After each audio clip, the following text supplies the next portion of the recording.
Hello दोस्तों, तो स्वागत है आपका मेरी यूपीएससी की तैयारी के डेली व्लॉग में। तो खाना खाते हैं और सीधा बैठते हैं पढ़ने के लिए।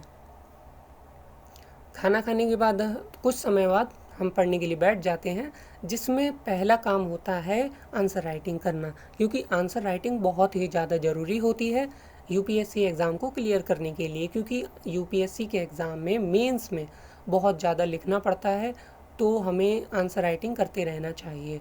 आंसर राइटिंग मेंस के लिए ही इम्पोर्टेंट बहुत ज़्यादा होती है। अगर हम और हमें डेली, जैसे हम कोई भी एनसीईआरटी पढ़ रहे हैं, तो हमें डेली 2 या 3 टॉपिक लेने चाहिए और बिना किताब या किसी भी चीज़ के हमें बिना देखे हमें उसके बारे में लिखना चाहिए, जिससे हमें यह पता चल सके कि हमारी तैयारी अभी कितनी अच्छी है और हमें कितनी तैयारी की और ज़रूरत है। यह एक अनूठी सफ़र की शुरुआत होती है। तो शुरू करते हैं आज का व्लॉग। तो खाना खाकर हम सीधा बैठ गए थे पढ़ने के लिए। यह व्लॉग में हम यूपीएससी के सिलेबस के बारे में बात करेंगे कि यूपीएससी के सिलेबस में हमें क्या क्या पढ़ना चाहिए। सभी बच्चे, जैसे कोई भी न्यू स्टूडेंट होता है, तो वह कुछ भी पढ़ने के लिए बैठ जाता है, जो कि सही तरीका नहीं है। हमें पहले किसी भी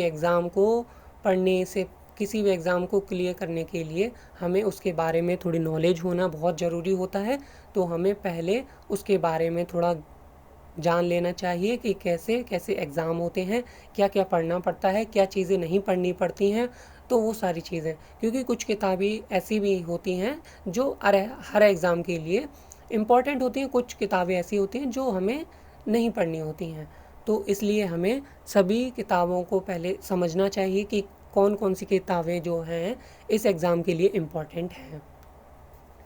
और हम यह भी जानेंगे कि किस तरह हम अपनी तैयारी को मजबूत बना सकते हैं, जो कि आपको यूपीएससी परीक्षा के लिए तैयार करने में मदद करेगी।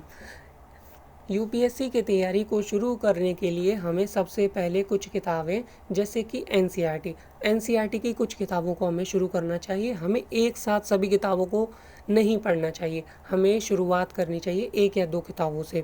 क्योंकि शुरुआत, अगर हम बहुत ज़्यादा किताबें अगर हम अपने पास रख लेते हैं और उनसे हम तैयारी करते हैं, तो हमारा ध्यान भटक सकता है, जो कि हमें नहीं करना है। हमें सिर्फ पहले एक किताब लेनी चाहिए और उसको अच्छे से कवर करना चाहिए, उसके अच्छे से टॉपिक को समझना चाहिए। तो यह बहुत ज़रूरी हो जाता है। इसलिए एनसीईआरटी यूपीएससी के लिए बहुत ही ज़्यादा बेस्ट बुक होती हैं। तो इसलिए हमें एनसीईआरटी तो पढ़नी ही चाहिए। साथ ही साथ सभी पाठों के अच्छे से नोट्स बनाने चाहिए, क्योंकि अगर हम कोई भी चीज़ पढ़ रहे हैं, चाहे वो एनसीईआरटी हो, चाहे वो कोई भी किताब हो, किसी भी किताब को पढ़ने के बाद हमें उसके शॉर्ट नोट्स बनाने चाहिए, जिससे हम उसका बार बार रिवीज़न कर सकें और हम उसको अच्छे से समझ सकें और एनसीईआरटी के सभी पार्ट को बहुत अच्छे से समझा जा सकता है। टॉपिक के बारे में अच्छे से पढ़ना चाहिए। जो भी हम टॉपिक पढ़ रहे होते हैं, उसको बहुत डीप तरीके से अच्छे से पढ़ना चाहिए, ताकि हम सभी टॉपिक को बहुत अच्छे से समझ सकें। जब हम कोई टॉपिक पढ़ेंगे, तो उसको बहुत अच्छे से समझना चाहिए, जिससे हमें वह बहुत अच्छी तरह से याद रहे। और हमें एनसीईआरटी के टॉपिक को कभी भी रटना नहीं चाहिए। एनसीईआरटी ही नहीं, हमें कोई भी चीज़, जो भी हम कुछ पढ़ रहे हैं, उसे हमें कभी रटना नहीं चाहिए। अगर हम कोई भी चीज़ रटते हैं, तो वह कुछ समय तक हमें याद रह सकता है, जो कि यह गलत तरीका है किसी भी एग्ज़ाम को निकालने या क्लियर करने के लिए। तो हमें अच्छे से किसी भी बुक को या टॉपिक को अच्छे से समझ समझ के पढ़ना चाहिए, जिससे हमें वह टॉपिक या वह जो भी कुछ हमने पढ़ा हुआ है, वह हमें बहुत लंबे समय तक याद रह सके। और किसी भी, अब यूपीएससी का एग्ज़ाम को क्लियर करने के लिए हमें बहुत कुछ पढ़ना होता है, बहुत सारी किताबें पढ़नी होती हैं। इसलिए हमें सिर्फ टॉपिक को समझना चाहिए कि टॉपिक की बोल क्या रहा है, टॉपिक में है क्या ऐसा। इसलिए हमें सिर्फ टॉपिक को बहुत अच्छे से समझना चाहिए। जब हम सभी एनसीईआरटी को अच्छे से पढ़ लेते हैं, जब हम जो हैं सभी एनसीईआरटी को पढ़ लेते हैं, एनसीईआरटी की किताबों को वैसे हम 6 से 12 तक, हर बच्चे को 6 से 12 तक पढ़नी चाहिए, क्योंकि एनसीईआरटी की किताबें जो हैं बेसिक क्लियर करने के लिए बहुत ही ज़्यादा इम्पॉर्टेंट होती हैं यूपीएससी के एग्ज़ाम के लिए। तो 6 से 12 तक अगर जैसे बहुत जिसने बिल्कुल भी नहीं पढ़ी हैं एनसीईआरटी की किताबें, तो जिसे या बिल्कुल भी कुछ याद नहीं है, तो 6 से 12 तक की किताबों को पढ़ सकता है। लेकिन अगर किसी ने पढ़ रखी हैं कुछ किताबें एनसीईआरटी की, या फिर उस किसी टॉपिक के बारे में पहले से अच्छे से पता है, तो वह 9th से 12th तक की सभी किताबों को अच्छे से पढ़ सकते हैं। लेकिन एनसीईआरटी तो इम्पॉर्टेंट है, वो तो हमें पढ़नी ही चाहिए। साथ ही साथ हमें डेली डेली करंट अफेयर्स या न्यूज़पेपर भी पढ़ने चाहिए।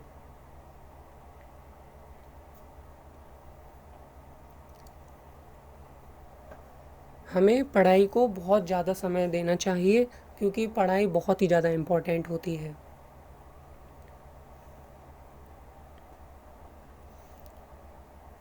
हमें पढ़ते पढ़ते पूरी रात हो गई थी, तो अब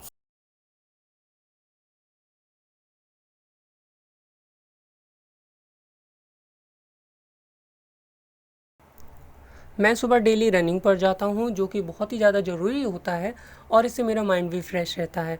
तो सीधे चलते हैं अपने घर पर और बनाते हैं अपने लिए कुछ बढ़िया सा। तो मैंने ये जूस बनाया था, जो कि बहुत ही ज़्यादा अच्छा था और ठंडा था। तो सीधे बैठते हैं पढ़ने के लिए। पढ़ाई बहुत ही ज़्यादा ज़रूरी होती है, हमें करते ही रहना चाहिए, दिन रात मेहनत करनी चाहिए। और रिवीज़न, अगर कोई भी बच्चा रिवीज़न कर रहा है तो वो बहुत अच्छी बात होती है। तो अगर कोई भी जैसे बच्चा है, वो अगर बहुत अच्छे से पढ़ाई कर रहा है, तो उसे दिन में कम से कम 4 से 6 घंटे रिवीज़न करना ही चाहिए, जो कि बहुत ही ज़रूरी है। क्योंकि रिवीज़न करने से हमें वही चीज़ें बहुत अच्छे से याद हो जाती हैं। और अगर हमें एक भी दिन के लिए गैप नहीं करना चाहिए, हमें डेली अपने टाइम पर पढ़ाई के लिए बैठ जाना चाहिए। क्योंकि अगर हम एक भी दिन गैप करते हैं, तो वो हमारे लिए बहुत प्रॉब्लम क्रिएट कर सकता है। अगर हमारा ध्यान भटक भी सकता है। इसलिए हमें रोज़ अपने समय पर पढ़ना चाहिए। लोगों के जीवन में कठिनाइयाँ आती ही हैं, लेकिन हमें अपना पढ़ाई से ध्यान नहीं हटाना चाहिए। हम उस व्यक्ति के जीवन में कुछ ऐसे दिन होते हैं जिन्हें वह कब नहीं भूलता। वे दिन जब उसके संघर्ष और मेहनत का परिणाम उसे लक्ष्य के प्रति अधिक संवेदनशील बनाता है। एक यूपीएससी अभ्यर्थी के जीवन में भी ऐसे दिन होते हैं जो उसके जीवन के महत्वपूर्ण हिस्से बनते हैं। इसलिए पढ़ाई बहुत ही ज़रूरी होती है।